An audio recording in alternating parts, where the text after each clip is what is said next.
Ladies and gentlemen, welcome to Hero Movie Podcast, your greatest source for superhero movie discussion in the multiverse. I am your host, Adam Porters, and I'm joined by sweet Shanzi Kovacs from the internet.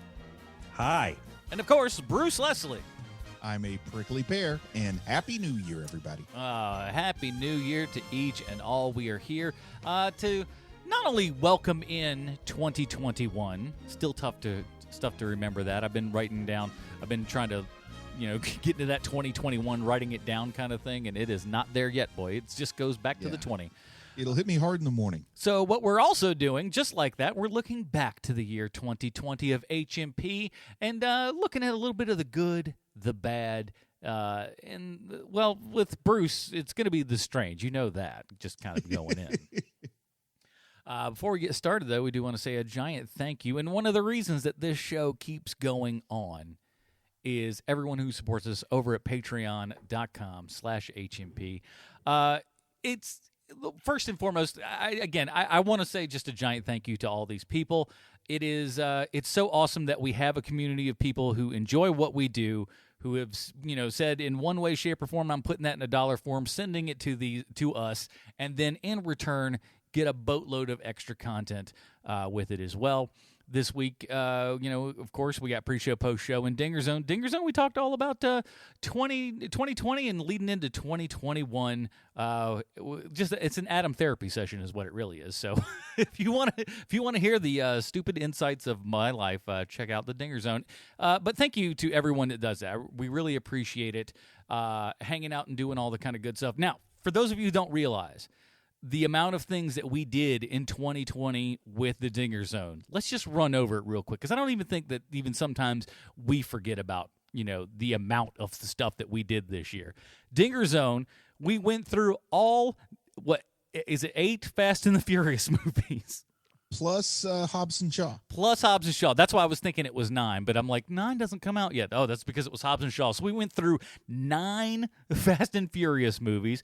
We went through every Mission Impossible movie, and we went through all the Matrix movies and the Animatrix. You guys got a ton of stuff this year, and we love doing it. And we got a lot of great response from that, and we have the regular kind of Dinger Zones and whatnot, but boys, we accomplished a lot with the old Dinger Zone this year.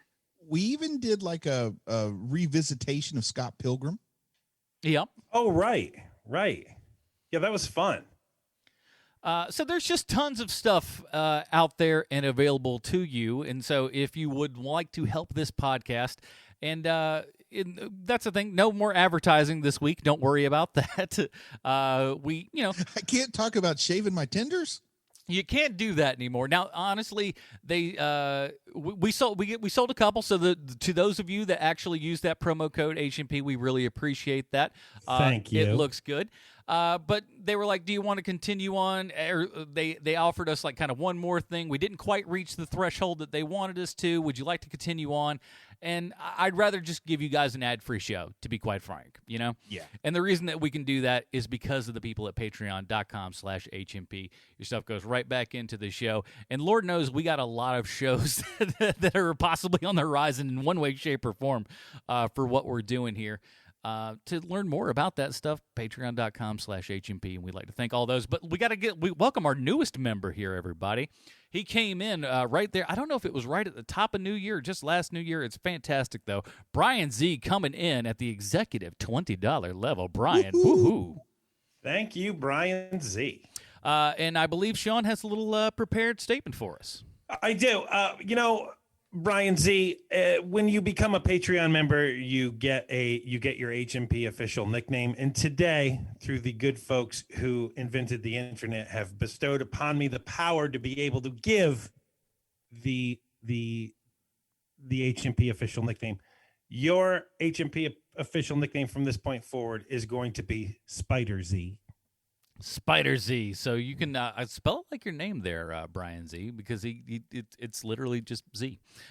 So I hope he does it like that. Brian, thank you. Welcome aboard, and thank you to everyone else that supports this show. And we hope to see you guys all around the Dinger Zone. And, of course, we didn't get to do one in December just because it was a mad month, but we'll definitely be doing more of the kind of Zoom hangout sessions and everything because it seems we have a lot of fun doing that. And Oh, yeah.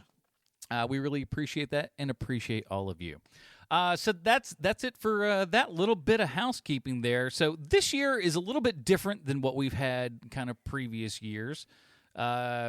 We weren't able to go out to the actual movies. A lot of releases have been delayed till this year. Will we see those movies this year? Who's to say?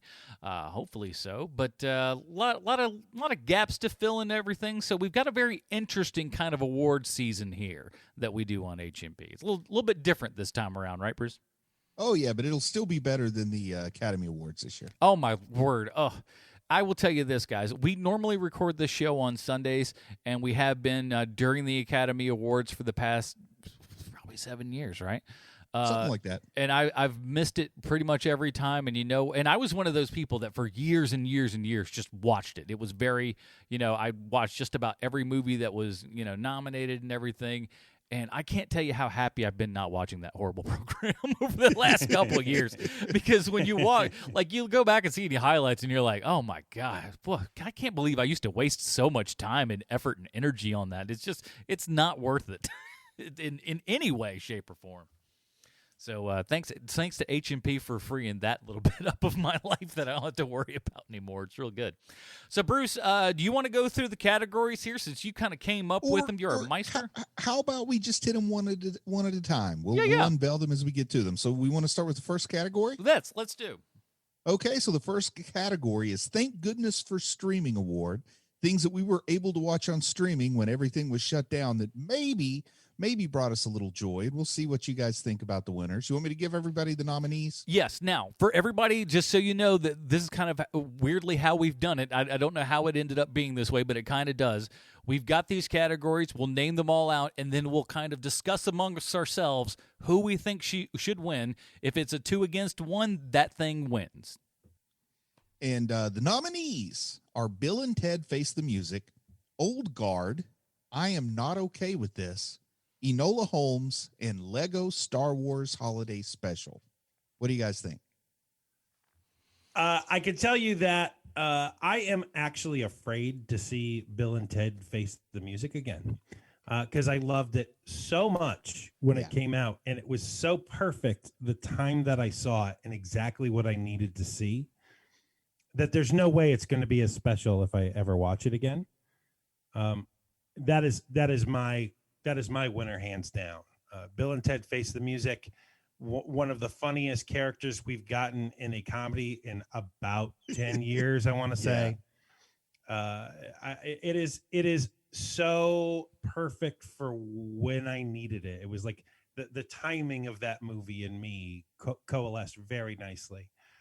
And that's not to say that Old Guard wasn't bad. I enjoyed that movie. I'm Not Okay With This. As you know, I am a big fan.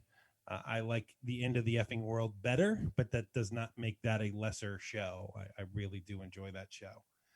Enola Holmes was also pretty great. Lego Star Wars Holiday Special is the weakest on here, in my opinion, but I would imagine that even the people who made that would say that that's the weakest one of this category. What do you think, Adam? Yeah, I mean, that one it's certainly the shortest, so that's why it gets the second axe from me. It's not the most popular of opinions on this show, but whatever. I was not a huge fan of the Old Guard, so for me, that's kind of at the tail end there. Followed up by Lego Holiday Special, just on account of the fact that it was just pretty short. I agree with you that Enola Holmes and I'm Not Okay With This were both very good. I think I'm Not Okay With This. I would definitely go a little bit better. I think I want to go as far as, because here's how I took this question. Thank goodness for streaming awards. And if you'll remember back to that time, that was the biggest thing that we said at that point is, oh my gosh, did we need this? This is something that we needed to do, and streaming was the only way that could have happened at that particular point. So with that said, I feel like Bill and Ted has to be the winner. I think it's unanimous. I'm with both you guys there. Bill and Ted Face the Music is the movie that hit in just the right spot, just the right time. I was so thankful for it. I mean, it was like relief from great misery when I watched that movie. I can't think of any better way to describe it. That's a good way of putting it. Yeah, so it's unanimous. Bill and Ted Face the Music get the 2020 Thank Goodness for Streaming Award, HMP, MP, or whatever we call them. It is, and also it has Bill and Ted's has that very weird juxtaposition where it is a very dumb movie that is tackling very, very big questions. Yes. And that is just a fastball for me. and it also really, really hits the demographic for me and Sean, Gen X parents trying to pass the baton to our kids, that kind of thing. Yes. Let's go to the next category here. The next category is Best Second Season. And we had some good choices for second seasons this year. We had The Boys on Amazon. The Umbrella Academy Season 2 was on Netflix. Doom Patrol Season 2 was on HBO Max. And then, of course, The Mandalorian Season 2 on Disney Plus. And if it's okay with you guys, I'm going to go first and say we covered both The Boys and The Mandalorian in our 30 questions format. And The Boys was a great show. It was a good time, but it's going to be hard for anything to beat The Mandalorian because it's not just the best second season. It's one of the best seasons of any television I've ever watched, in my opinion. Yeah, I'm going to agree with that. I think The Boys probably a close second for me. Umbrella Academy after that, and I liked Umbrella Academy Season 2 much more than I did Season 1. So I was actually very pleased with that. Doom Patrol, I didn't watch the second season, I'll be honest with you, so I can't really, maybe that speaks volumes that you didn't feel compelled to watch it. Yeah, so it's not a big deal, but man, The Mandalorian is just another being, and like as wild and crazy as that first season was, coming into this second season, it makes you so hopeful for what the future of Star Wars could be within this streaming platform, because they're nailing it so hard that it's just like, as much as I love The Boys, The Mandalorian just kind of wins by a country mile on this one. Yeah, totally agree. And I know that the internet has a tendency to be like worst movie ever, best movie ever with every movie that comes out. Yeah. I am going to say this definitively because I really have given it a lot of thought. The Mandalorian Season 2 is my favorite season of a television show I have ever seen, ever. Wow. I can't remember another show where it literally made me yell out loud on 3 separate occasions of just happiness. That never happened. That's and so great. to have it happen, the way that Mrs. Sweet Chonji explains it to people is that it's like I'm watching a football game, only it's Star Wars, because there is so much yelling and hooting and hollering that happens as I'm watching the show. And I am really, really not that guy. That's and a Baby Yoda first down. And so it is The Mandalorian. It is not even close, even though the 3 other choices in this category are all very, very good television. Yeah. It's not even close. The Mandalorian is going to do for streaming television what Star Wars did for movies, where it is going to change everything, the way everything is done. I never really thought about that, but in that kind of like solo thing, streaming only, as you know, other people have done it before, as other people did science fiction before Star Wars, but there was that like watershed moment with Star Wars, like, okay, this is very, very different. And you're right. I think I've never thought about it like that before, but Mandalorian feels like it could really usher in a new type of, streaming entity, if you will. Well, taking from the Marvel, because you're the one who texted me that article, Adam, where basically they're taking the Marvel idea and they're putting it into their Star Wars of everything connects somehow, even if it's just tangentially, it does connect. And that is brilliant for a television show to do. That is just amazing. Yeah, kind of not really a fair category because all those shows there are good and they had good second seasons, but The Mandalorian, it's just, it's singular. It's like it's putting the best kids in your county at high school basketball up against like LeBron James for who's the best. It's just not fair. Which is also kind of interesting when you think about it, because the sophomore slump is a thing in a lot of times. Blessed with good second seasons this year. Yeah. Yeah. It's been kind of amazing. Okay, should we move on to the next category? Let's Because do. this one is a very, very personal category for me. And I'm glad this isn't the last movie I'll ever see. So is that Bruce speak for these are the worst movies we saw this year? No, this is Bruce speak for there was a time when I thought maybe I'll never see another movie in the theater again. And then these are movies that had been talked about for a long time before the pandemic hit. Mm-hmm. And some of them got pushed back even more because of that. Some of them didn't. But there's this part where it's like, man, I really anticipated all of these movies. And after seeing them, I'm glad that it's not the last movie I'll ever see, because there are worse movies that were out there. But these are like movies that disappointed me. Part of that's because of my buildup. Part of that is because one of them still is the last movie I've seen in a theater. So we'll see how this plays out. Me too. Oh, no. So the nominees in I'm glad this isn't the last movie I'll ever see are Bloodshot, the Valiant comic starring Vin Diesel, Birds of Prey, the Harley Quinn movie that had the very long name, so I just called it Birds of Prey. New Mutants, which is a movie that Adam saw in the theater. I did. And then the recent HBO Max release, Wonder Woman 1984. Ooh, I don't know. Okay, thank God. I was starting to think, I was like, is New Mutants the last thing I've seen in the theater? No, I saw Tenet like 4 times, so that's no. Okay, good. I feel way better because, man, that'd be the worst. You want to start this one off, Sean? Sure. Bloodshot is the last movie I saw in the movie theater. Ditto. And I didn't hate it, but my bar was so low since it starred Vin Diesel, and that's even before we did all of the Fast and the Furious movies. And now my hatred for him is just tenfold. The Valiant connection didn't bring it up a couple of notches for you? Well, I mean, Bloodshot was actually a surprise for me because it wasn't it wasn't Vin Diesel being exactly Vin Diesel. Yeah.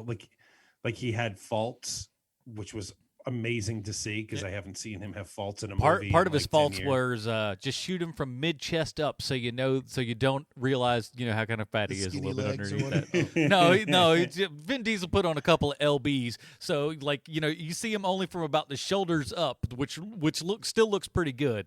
The other half is like, I don't know if you're an action star looking like that. I've recently found out I still look okay from the shoulders up. Yeah, no. See, I only know it because I see it in myself. Like, I see you, Vin Diesel, fellow fat guy. I'm looking at you. I see what you're doing. Yeah, Don't lately I've think been you're doing a lot fooling of work nobody. to frame myself properly. Birds of Prey. I did not like this movie at all. It was one of those movies where I wanted it to be great, and it was just terrible to me. Even though I love her, I think she's an amazing actress. No. No. New Mutants is nothingness. It is gossamer. There is nothing there. I even said during our review of it, I just saw this movie and I'm sure I will forget it tomorrow. And I have. Mission accomplished.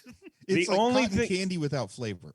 The only thing I remember about New Mutants is the giant demonic bear that she herself created. It's the only thing I remember. Yeah, because it's the only thing that's kind of cool in that movie.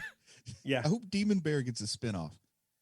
Wonder Woman 1984, I am 50-50 on because I love Gal Gadot. I love Chris Pine. I think they're great. But the movie itself, and I will stand firm behind the fact that it is an allegory for Trump. And I know that you guys don't believe me on that, but I think that history is going to. I mean, prove I'm me certain. correct. I'm certain. There's, it's Hollywood, and they're not exactly subtle on a lot of things. So No. I'm not going to say that you're wrong. I mean, the end of the movie is him standing in front of a placard for the White House.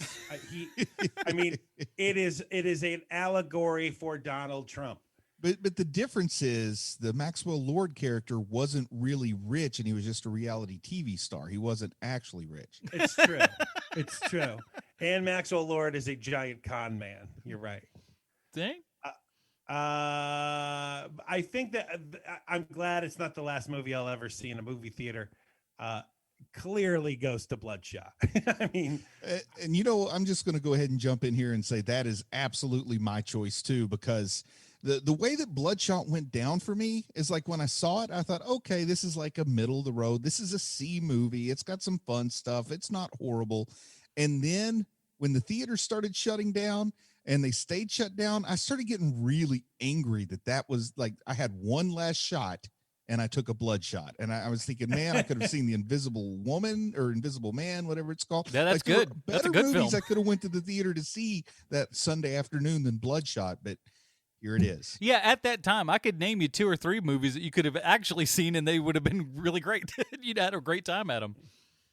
That was not one of them. Bloodshot for me too. Bloodshot's at the bottom. Birds of Prey and Wonder Woman. For me, those are about the same. I like them well enough. More Birds of Prey more than you guys do. New Mutants, like I said, the bear's the only thing. Bloodshot is it. Bloodshot is just like it is. It's Vin Diesel awfulness at its best, if that means it right. Yeah, the disappointment on Wonder Woman 1984 is all on me because I put all the pressure in the world on that movie to save the year. And that wasn't fair to the movie. It's a little rough, yeah. Okay, now this next category, I'm curious to see what you guys think, because I looked back over all the episodes we did this year, and I saw there were 5 that were old movies old projects, I'll say, that I had seen for the first time, and people were probably surprised on at least 4 of them that I hadn't seen them before. So here they go in no particular order. The Thing, Alien, the Lois and Clark 2-part pilot bonanza, Batman Mask of the Phantasm, and Ghost World. Well, the Lois and Clark thing, that is interesting that you wouldn't have seen that because it was a big deal. Superman on TV, everybody was kind of, sort of paying attention to it in one way, shape, or form. The fact that passed you by completely, it was a little shocking. But is it like the one that you waited way too long to see? I think you could go even longer without having seen that and been perfectly fine, quite frankly. Batman Mask of the Phantasm, that one I get it as well, but that was in and out of theaters so fast that I get that. Ghost World, not everybody knows about it, not a big thing. So it really leaves us to the big 2 of The Thing and Alien. And I'm torn here. I don't know which one of these. I'm willing to hear you, Sean. Well, knowing Bruce the way I know Bruce, the most surprising thing was that you had never seen Batman Mask of the Phantasm. But as far as Ghost World and Lois and Clark, those are very easy misses. It was shocking that you hadn't seen The Thing or Alien. Although I'm really kind of surprised that you had never seen The Thing because, you were a kid who was plopped in front of the television to raise you for a time. And I think that just through that, I'm surprised that you didn't see either of those movies. But the shocker for me is Batman Mask of the Phantasm. No doubt about it. However, to get to Adam's point of this, because he tossed it up between The Thing and Alien. The Thing is my favorite horror movie of all time, and Alien is a very good movie. So for me, it's The Thing. I think I'm gonna go with The Thing, and here's my reason why: is that Bruce has a horror crazy family. You guys love all kinds of crazy horror movies, things that I would be like, you're showing that to a kid? What's wrong with you? But his kids are into it. They get it, and they understand, and they're smart kids, so they're not going to get messed up. But the fact that The Thing hasn't been on your list and that wasn't something that you guys all grossed out to together, really kind of, that's the winner for me is The Thing.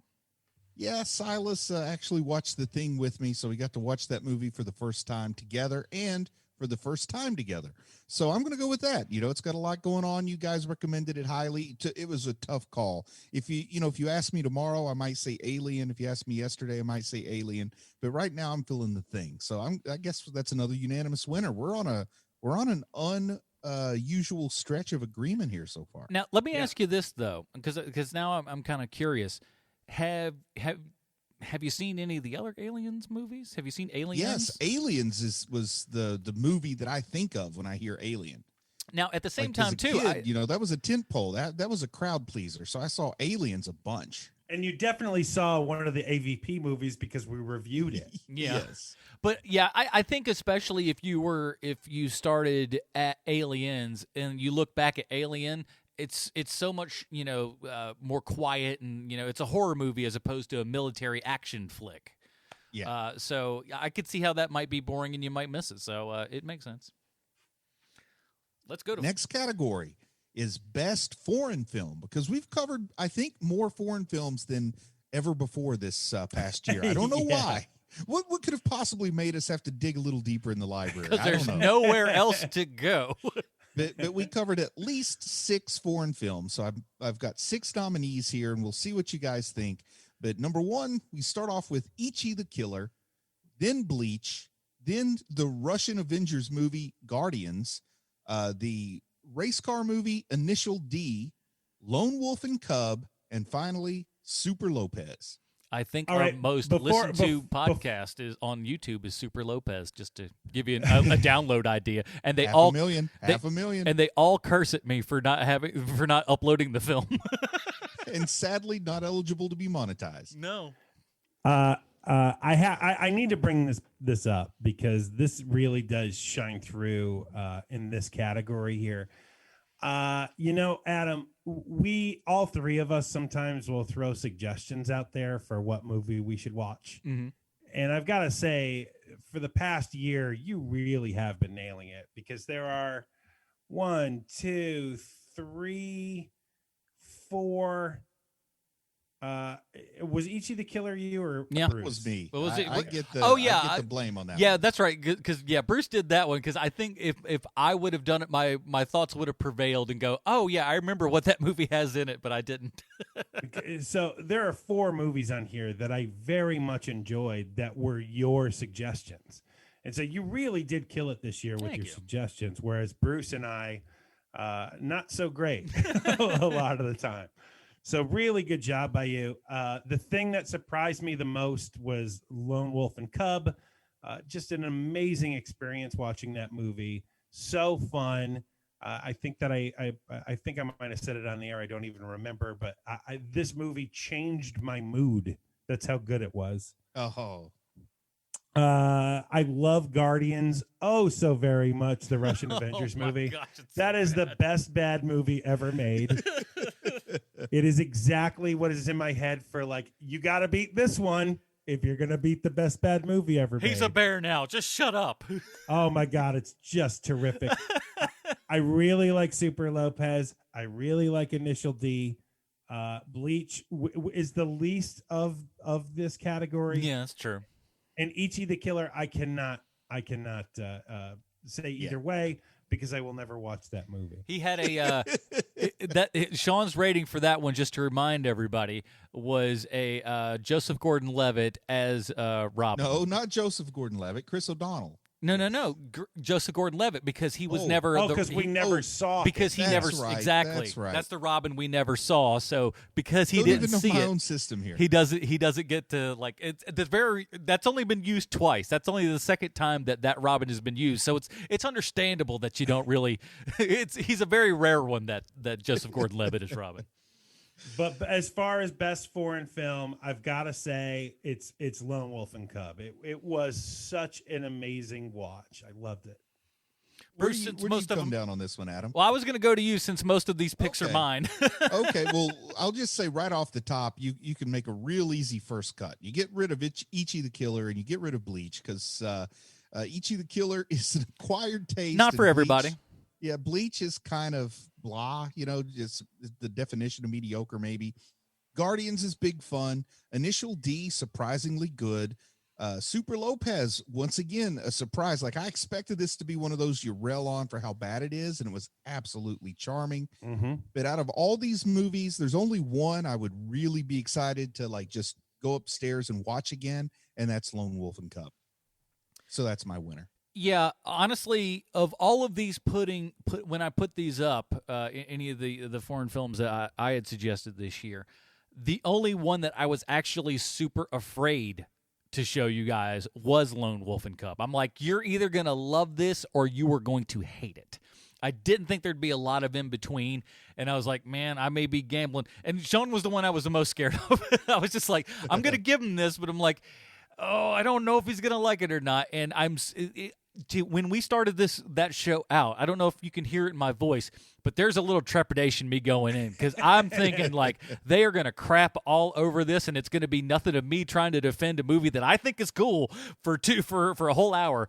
And but no, they were into it, and I was super super excited. I was like, oh, what? Wait a minute, you not only like it, you like it a lot. I was like, oh, this is great. Adam, I love good movies. I watch just as many art movies as you do. I mean, art house movies as you do, if not more. So, but I don't know. There's always something when, especially like foreign films. I don't know. Maybe it's just the world that we live in. But so many times when you have to like gracefully hand over this to somebody. When I told my dad about Pan's Labyrinth, God bless him, he was just like, listen, I didn't know it was subtitled. Not that he doesn't mind it. He just wasn't in the right headspace for it when he started it. And I was like, that never even came into my mind. I didn't even think about it. I was just like, that's just a movie that I watched. I didn't realize that I was, any subtitles to it. Thanks to sub anime, my family's most of my family's really cool with subtitles now. Something I couldn't say 5 years ago. So it's better now than it used to be. Oh man. That's a whole nother topic. We'll just move on. Well, but Super Lopez, that was another one though. I want to talk about that for half a second because that was one where I was just looking for superhero crap, whatever it is we're often doing in between shows and stuff. And I'm like, what's something that we could do? What's available on Netflix? And I saw Super Lopez, and I'm like, I don't know what this is, but I watched the commercial and the little trailer there. And the second that I saw that little space pod open up and a baby in a mustache, I stopped it right there and I go, we're watching that. I was like, nope, we are watching a little baby in a mustache. I don't need to see nothing else. I'm done. They know how to sell it, don't they? The next category used to be called the Sweet Shanzi Memorial category, but I just called it Best Cartoon Reviewed in 2020 this year. I'm not dead. I was dead, but I got better. So our nominees this year, and boy, we got some winners. X-Men Christmas. What was that called? A Merry Xmas? Have yourself a Merry Little Xmas? Yeah, I just called it X-Men Christmas. A Morlock Little Xmas. Oh, that's it. It's bad on a couple of levels. Also, Batman Mask of the Phantasm, already been mentioned once this episode. Transformers War for Cybertron, and I misspelled Cybertron. That says Cubertron. Somehow. Yeah, I was thinking of Andy Kubert there. And then Harley Quinn, the animated Harley Quinn that we actually reviewed this year. I had to go back and check the dates. And then our first cartoon that we reviewed in 2020 was 1010. Have at it, guys. I can't believe it took us this long to review 1010, quite honestly. Yeah, little uncanny valley on that one. All right, so I'll knock this. We'll start off. So this is best cartoon. I got to remember if we're on best or one that we were happiest made Sean cringe. So X-Men, we got to knock that one out. Batman Mask of the Phantasm is good. Cybertron was okay. It was better than I expected it to be, quite honestly. 1010's good, but for me, and something that I definitely hope we can maybe review a season 2 or 3 or whatever that we want to do this year. I'm going with Harley Quinn because that show is fantastic, and I don't know if you've seen more than the couple episodes that we watched, Sean, but it really gets even better from there. So that's my vote. Yeah, I got to say, man, there's stuff that I didn't really enjoy on this list. The X-Men Christmas was short, so that's good. Batman, that's the only good part about it. Batman Mask of the Phantasm, I waited forever to watch it, and once again, maybe it was a high expectations thing, but I was left feeling just a little disappointed. Transformers War for Cybertron was kind of a slog for me. 1010, I was loving it, and then I got kind of bored, and then maybe I would love another minute, then I got kind of bored, so I guess I would call that uneven. But Harley Quinn, it's like an easy victory here for me. I'm with you on that one, Adam. I'm going with Harley Quinn. Yeah, there's no contest here and no argument. Harley Quinn wins. X-Men Christmas, I'll never watch that ever again. Transformer War for Cybertron, I'll never watch that again. 1010, I'll never watch that again. Batman Mask of the Phantasm 10, 15 years from now, I'm going to forget that it's sort of boring sometimes. And I'll be like, oh, you know what? I haven't seen that in a long time, and then get bored and probably watch it one more time before I die. Yeah. So for me, it is Harley Quinn all day. Good Awesome. deal. Man, we got to disagree soon. We're agreeing too much. I think this next we're about category is going to be where the rubber hits the road with this.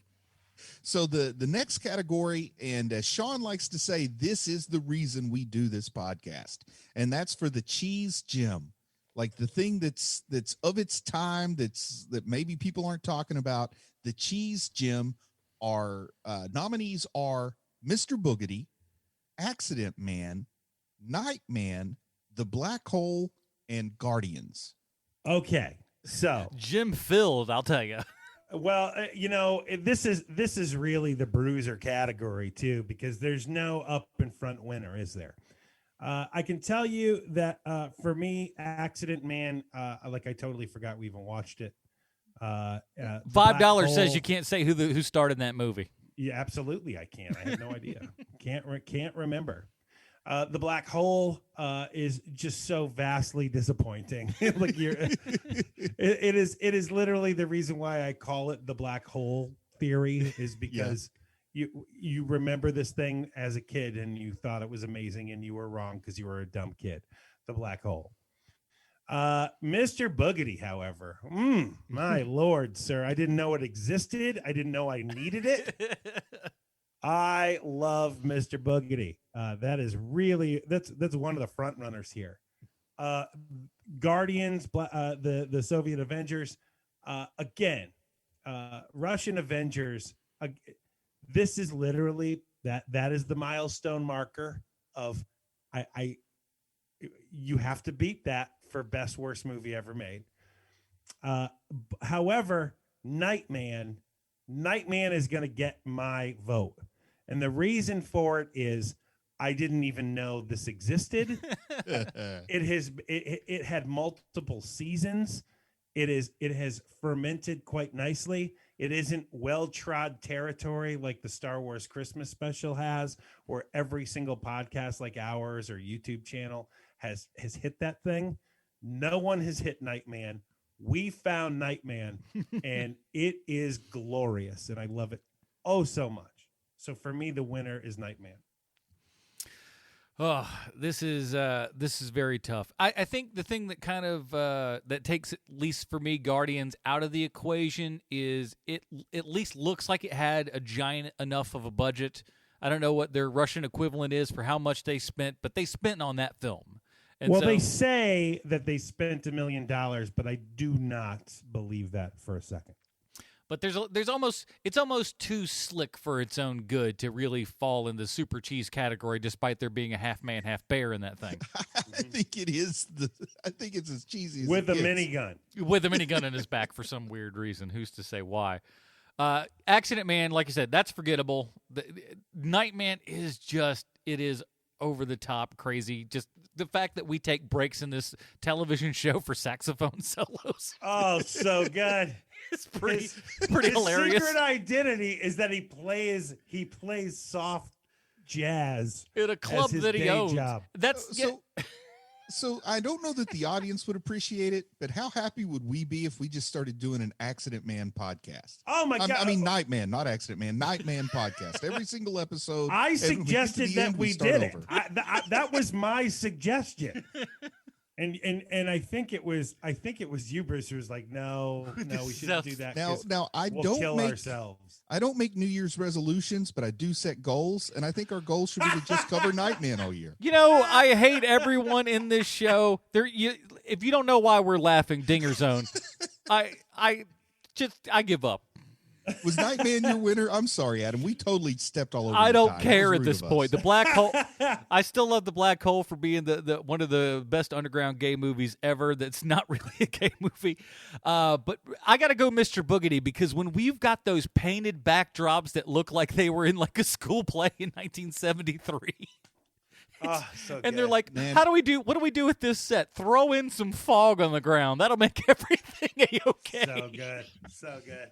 So I come in with the tiebreaker, and I can say on this list, there's only one movie that I can guarantee in blood I will watch at least once a year for the rest of my life, and that's Mr. Boogedy. Like every Halloween, I'm breaking out the Boogedy and Bride of Boogedy. So Mr. Boogedy gets my vote. It's so good. We'll cover Bride this Halloween. So Not mad at that at all. no, Yeah. and that one's longer. That one's even better. So it's like the Lord of the Rings. It just gets bigger and bigger. There's 7 endings. Now we the next category here. Well, if it's okay, we'll move on. But every year we go back and we cover retro movies. We do a lot of retro reviews this year because, well, Not a lot of for new some things. reason there weren't as many new things coming out. But I think we had some of our best retro reviews in terms of the movies that we watched. So we've got 4 nominees in Best Blast from the Past. And I think this is going to be a tough category. Maybe, maybe not. Maybe we've already tipped our hat a little bit. But the nominees are The Thing, Alien, Robin Hood, the Errol Flynn Robin Hood, and Lone Wolf and Cub. Have at it, guys. Well, I'll jump in. So I think bottom of the list for me is probably Robin Hood. I liked it well enough for what it was. I'm glad that I finally got to watch the thing that I got as a consolation prize for having all the ultraviolet movies taken away. Thank you, studios. We really appreciate that. Oh, you're going to lose all your digital movies. Here's an Errol Flynn movie in Casablanca. Have a good day. Like, that's pretty much what we got. So Fair trade. At least I got to watch that movie finally and use that as an excuse. Lone Wolf and Cub, we talked about how much we like that, but Alien, fantastic, one of my favorite movies of all time. There's a poster of it right behind me right now, but I got to go to The Thing because it was just, who can't like that movie? I mean, I can unless you get like super grossed out over stuff, which I can understand, but man, if you're like a horror fan, you can't go wrong. So The Thing. Sean? Well, for me, you can't call Alien a blast from the past. Because it's still, like they're still making them. Yeah, but it's 1979. I know, but I just don't think of them as Okay. something in the past because they're still in pop culture. And it's the same thing with The Thing where, like The Thing, yeah, the last movie they made in 2011 or whenever.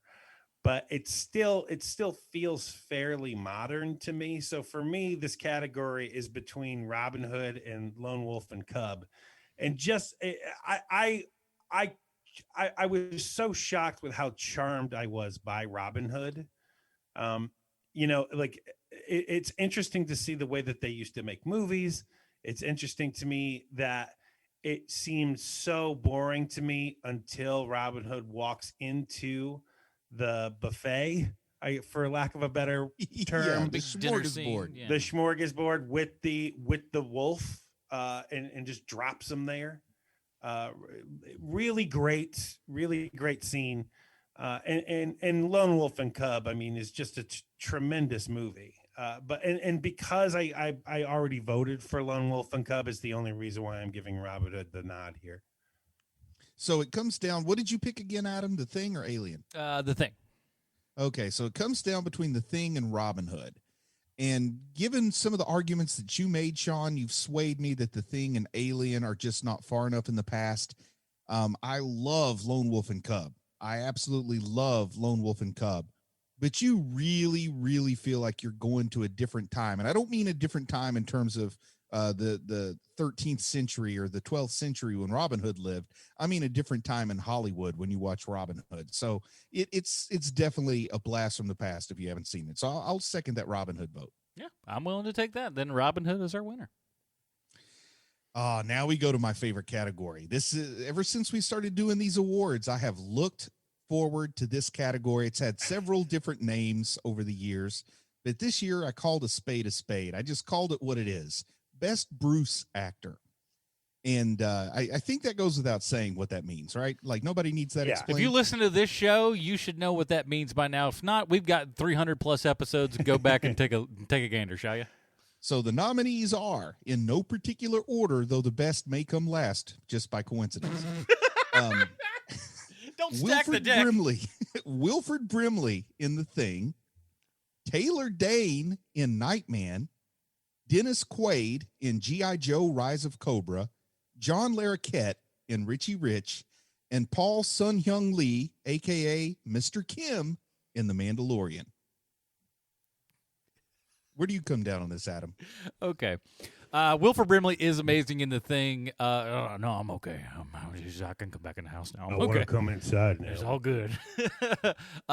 Taylor Dane is actually the best acting performance in Nightman, which is kind of amazing that this singer just comes Even in. better than Hasselhoff? She acts circles around everyone. Oh, yeah, and the weird Hasselhoff cameo for 2 seconds while he puts down his phone and just goes, I'm in, or whatever the hell's going on in that scene. And there was also the lady that kept forgetting what country her accent came from. And so Taylor Dane, great actress. There's no doubt about that. Quaid is so awful in that movie. That movie's awful, and he's awful in it. Mm-hmm. Laura Cat, that's a very Brucey character. He's twirling a mustache and everything. But listen, if we're Bruce and this character, he's mentioned it more than I think I've ever heard him talk about his own children. We're going with Mr. Kim from the for the Mandalorian, Mr. Lee. Yeah, Sean. Yeah, as far as this category goes, it is Paul Sun-Hyung Lee from The Mandalorian is definitely the best Bruce actor of the year. You brought it up like all the time, like just all the time. We'd tell him that it was banned from the show. He'd still do it. He'd just man, you wouldn't do that to me. Well, I have a theory on this, which is that it's kind of aspirational. Where well, if that fat guy, they could squeeze him into an X-wing, maybe there's still a shot for me. So I'm going with Paul Sun-Hyung Lee. Wilford Brimley does not belong on this list because he does an amazing job in The Thing. Yeah, it is a terrific performance. Sometimes a good performance ends up on the Bruce list. There's no rhyme or reason for this. It just happens sometimes. Taylor Dane, amazing in Nightman. She is so cheeseball perfection.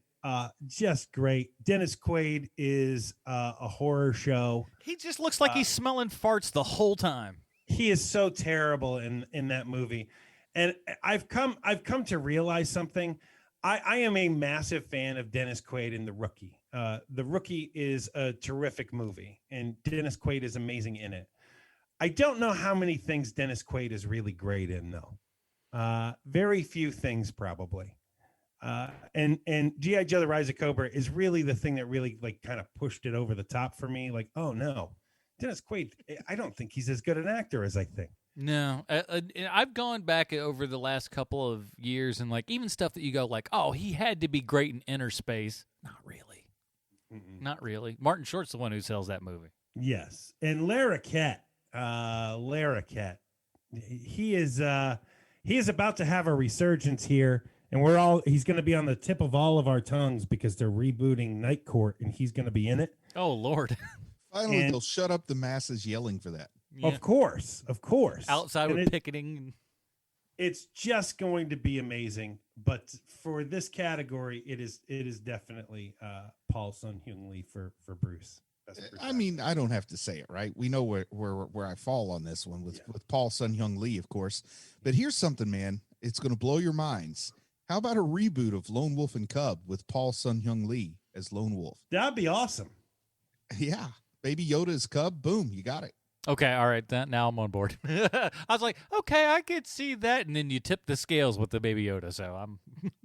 And in fairness to regular, normal people that are not Bruce, the next category is best legitimate acting performance. And I may not have come up with the best nominees, so please feel free if something else deserves your vote more. But the list I have is Chris Pine from Wonder Woman 1984, Anya Taylor-Joy from New Mutants, Pat Morita from The Karate Kid, if you remember we watched that this year, Sigourney Weaver from Alien, and Sophie Lillis from I Am Not Okay With This. This is kind of a tough one. Yeah. So I'll work this way.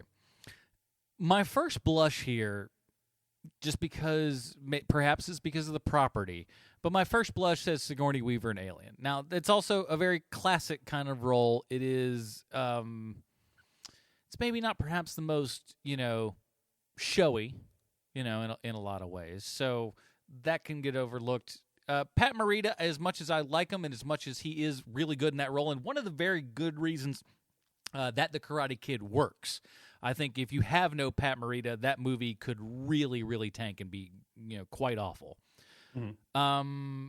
Chris Pine and Anya Taylor-Joy in those roles, they're just fine. They're super fine. Sophie Lewison, I think she was. I think I got to go her though, just because it's the more new thing. There's much more. There's much more to do for that character. Because as much as I like Ripley only has 2 hours to do it in. I guess this we have a much broader spectrum. You're dealing with kids, so it is there's a lot more places to go. It's a lot more wide open. Kids are a lot more emotional and everything, and especially with what the character went through, it makes sense. You're calling Sophie Lillis a kid. When my dad was her age, he was already driving a coal truck for a living. So What about you, Sean? Chris Pine is great, but he's not going to win this category. I think that Sigourney Weaver is incredible in Alien, and having someone who is not horrified and screaming the entire time and is a female as your lead, there's something really great about that. However, she doesn't have to do a whole lot of heavy lifting in that movie. It's true. But Sophie Lillis does. Anya Taylor-Joy is the best thing about New Mutants, but that is a very low bar. Just step right over it. So for me, it's Pat Morita, because there is no Karate Kid. There aren't a million sequels and new TV shows that everybody loves without Pat Morita. Pat Morita brings the gravitas to a movie that really is just a Rocky ripoff for children, and it is. He is great in that role. So for me, it's Pat Morita. Now, for me, Chris Pine was like the fourth tier Chris. I totally didn't really have much respect for Chris Pine. And when I watched Wonder Woman 84, something clicked, and he was he gave the performance I enjoyed the most. There's no probably about it. He gave the performance I enjoyed the most in that movie. So that's why I threw him on here. Anya Taylor-Joy, I know that you had some high praise for her when we watched New Mutants, Sean. So I thought she was a worthy person for the category. Sigourney Weaver, I think you guys have covered it. Like, it's an iconic role. She did something wonderful. She sort of redefined the role of the last girl, if you will, going past how Jamie Lee Curtis had defined it to begin with. But it doesn't stand up because it's been done so many times since then. Maybe it does stand up. It's a good performance, but it's just not stand out now like it might have been then to me if I'd seen it. And not for nothing, just even the Ripley character herself in subsequent Alien films got bigger and broader as a character and everything. So she was going much bigger in the sequels than she did in the first one. So that's. And Pat Morita, for me, that performance comes down to when he's had too much sake and he's talking about the horrible tragedies that he had to suffer through during World War II. And, that brings a tear to my eye quite often when I watch that scene. It's a scene that I can remember probably until my dementia gets so bad that I don't remember anything else. I might still remember Pat Morita's performance from The Karate Kid. Sophie Lillis, though excellent, I couldn't tell you which scene I would pull out for your consideration. So I'm going to have to go with Pat Morita. Yeah, that's fair. I like that. And honestly, that's a scene that I had forgotten about, and had I really thought about that scene specifically, that may have certainly swayed my vote. So Pat Morita, congratulations to you, sir. That was on the reel they sent around to the Academy. Oh, for sure. Oh yeah, that area right there, and he was just, gosh, he was so good. Now, Sean, do you want to tell us about this last open-ended category? Yes. So the last category tonight is something to talk about that has nothing to do with HMP or any of our 30 question shows. And it's just the best TV show or movie that we saw that is unrelated to our nerd culture stuff. Adam, let's go with you. What was your favorite movie that you saw this year that is unrelated to our all of our shenanigans? Yes, our shenanigans. Yeah, for me, it's kind of came late in the game and everything. I really didn't know much of anything about it because I purposely stayed away from all trailers and whatnot. But I'll tell you, I watched 2 movies on Christmas Day. Wonder Woman 1984, but the one that I really liked more than that was Soul. Soul was Pixar's new movie. It's out on Disney Plus right now, and it is one of the best things Pixar has done, in my opinion, in a long, long time. The animation on it is absolutely gorgeous. The story is amazing, and for anyone that is, I almost started to say in any kind of a creative endeavor, but I think it goes even beyond that, really. Any aspiration that you have in life. It's a show that I don't know that everyone, like all the kids and stuff, this may be the first Pixar movie kids may not 100% get on board with, because it's dealing with some heavy stuff, and it's made for a little bit of an older audience, but man, the music is great. The animation is just stellar. I love the off-world animation, and the New York animation is it's gritty, it's dirty, it looks just fantastic. One of the best Jamie Foxx performances in a long time, because you listen to it, because it's all voice, obviously, because it's animated. But with Jamie Foxx, you can hear him a lot in his voiceover work. You don't notice him as much here.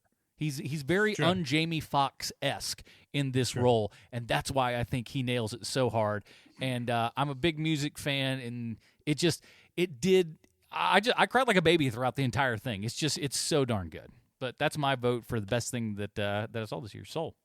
Is it legitimate if I pick stuff that's old but it was new to me this year? That's perfectly fine. Yeah. Because when HBO Max finally was able to reach an agreement with Roku, and it was on the TV, about a week before Wonder Woman 84 came out, I watched 2 movies on different categories on HBO Max, and they were both amazing. And they're so different, I couldn't really pick between the two. One is a movie I watched with my 15-year-old daughter, and it is Spirited Away. And I'd never seen Spirited Away before, and it's, it makes lists of the all-time best animated movie ever, time and time again, and did not disappoint. I really, really like Spirited Away. And then another movie, I went to the Turner Classic Movie section. I watched a movie that I thought I had seen before, but as I watched it, it was clear I had never seen this movie, so I don't know what I thought I had seen. But I watched The Maltese Falcon, and man, The Maltese Falcon is absolutely still fun. I mean, it still holds up. It's still really cool to watch. Yeah, it's one of the greats, and I love all those kind of, like, everything from Maltese Falcon, Treasure Sierra Madre, all those kind of early Bogart films. It's just you realize why he was that dude. Yeah. Well, Sierra Madre is the better Bogart performance, but I still think that Maltese Falcon's the better movie. Oh, overall, yeah. And I might even argue Big Sleep may be even better than that. Well, I haven't seen that one yet. Yeah, it's and also, I like any movie that's built around a character known as the Fat Man. But I think I'm also the same boat with you, Bruce, as far as, like, with the HBO thing. This is the first time that I just watched my first Miyazaki movie, because that was, for whatever reason, just a hole that I had in my movie watching category. Oh, great. So you are watching them now. Yeah, I'm starting to. I watched My Neighbor Totoro, and it was rough one to start with. I loved it. I love My Neighbor Totoro. I love it. It was so good. I mean, everything about it was amazing to me. And so, like, I can't wait to delve into the other stuff. And, like all things that you do that you put off for too long, it's like, oh, why did I not, do this earlier? And I'm excited for that. So that one's on my list as well, Bruce. And as far as Spirited Away, am I wrong, fellas? Nothing like seeing a dude turn into a river. Am I right? Oh man, a dragon then a river. Oh, that's the trifecta. That dude, dragon, river. That dude turned into a river, and I was like, man, how many times are we going to have to see this? This old story. For me, the thing that shocked me the most this year, because I saw a lot of good things, like the Beastie Boys documentary. I really enjoyed that, being a huge Beastie Boys fan. And there's a bunch of things that I saw this year that were made last year, like Jojo Rabbit, just terrific movie. But the one that really blew me away this year, I think, was made for television, and it's Bad Education with Hugh Jackman. And watching that movie, it is so hard to believe that the dude who is the lead in that movie is the same guy who plays Wolverine. It is so vastly different performances. He is so totally different as a human being that you don't even think of him as Hugh Jackman when you're watching it after a while. And all the performances are great, and the storyline is great, and Ray Romano is terrific in it, and Allison Janney, who I love, is in it. And it's just a really good movie about like people doing really bad things, but think that they deserve it, kind of a thing. Oh, so this is actually it's I just looked this up. It's from it's on HBO for everybody. It's the director's Corey Finley, who did Thoroughbreds, which came out in 2017, which I think was what's his name from Star Trek there's last film. Anton Yelchin. Mm-hmm. So that was Anton Yelchin's last film, Thoroughbreds, and that was really good. So yeah, I might check this out. It's on HBO. It's really good. The performance is amazing. It's not for everybody, but watching Hugh Jackman just be a totally different human being is just it's amazing to me.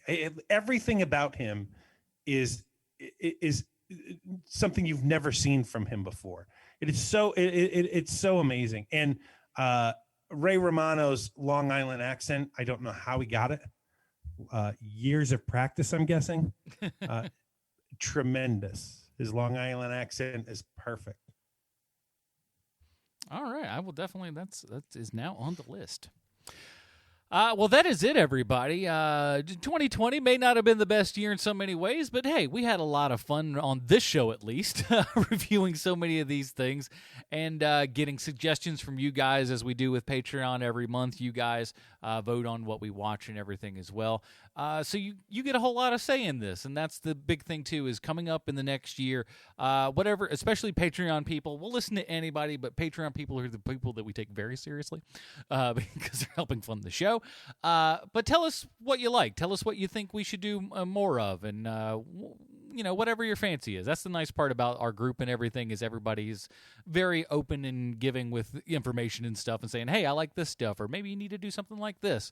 And a lot of you guys are pretty smart, so we take those ideas to heart. And we got so much other stuff coming down the line. That's the best part, is that we're not stopping anytime soon. We're not sure what we're doing next week, but we'll talk about that in a minute. Bruce, let me ask you a question. If somebody was on YouTube and they were looking for something awesome, where would they go? Oh, man, I want people to go to my Bruce Leslie YouTube channel. I would love for that. I've just started. That is my plan for 2021. That's the new thing. I'm not writing 5 lousy novels this year. I'm not starting 5 new podcasts this year. I'm going to try to give a good solid 12 months of constant output on the YouTube channel. I would love to see if I could get like the same amount of subscribers on the Bruce Leslie channel that we have on the HMP channel. So maybe we can put a link in the show notes or something there, Adam. Oh, absolutely. Links will be in the show notes. And I think the way that we get to the number that we have as far as our YouTube following goes, you just need to upload things that people think are movies. Yeah, why would they subscribe after they realize it's not that? I don't know. I just think enough of the, like, something about the algorithm, just like people start searching and they see it, and like, I don't know how, it's all voodoo as far as I'm concerned. But I would absolutely love if the folks listening would be kind enough to go subscribe to the Bruce Leslie YouTube channel. My first video is up, and it is Heroes and Villains episode about Paste Pot Pete.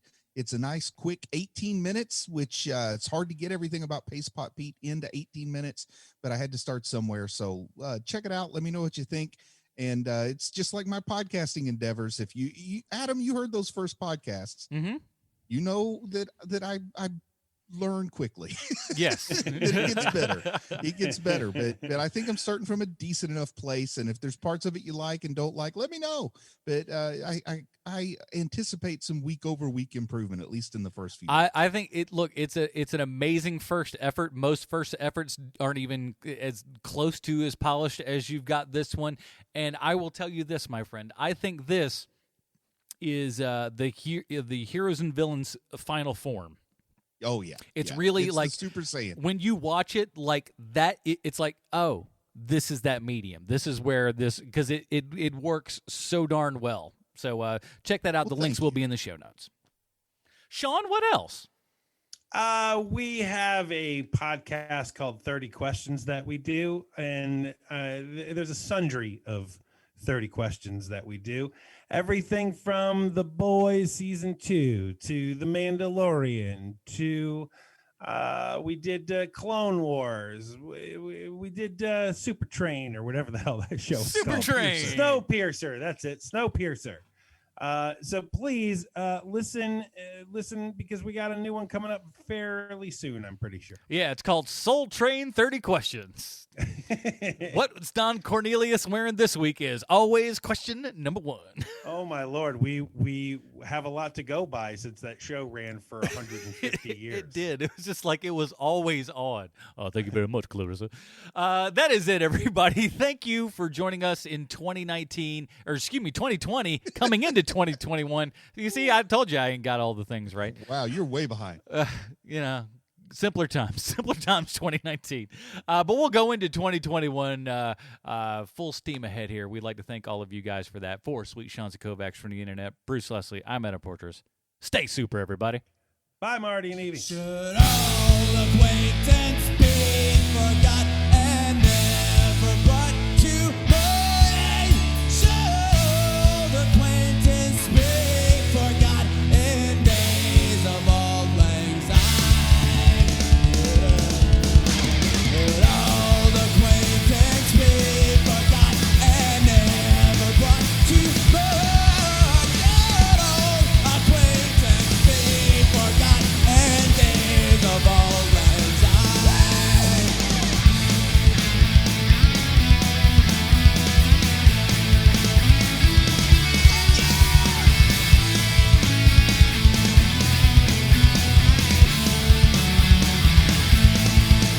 For all things time, my dear, for old things and we'll take a cup of kindness yet for things all acquaintance be forgot and never brought to mind. Old acquaintance be forgot and days of old lang syne. Should old acquaintance be forgot and never brought to mind? Should old acquaintance be forgot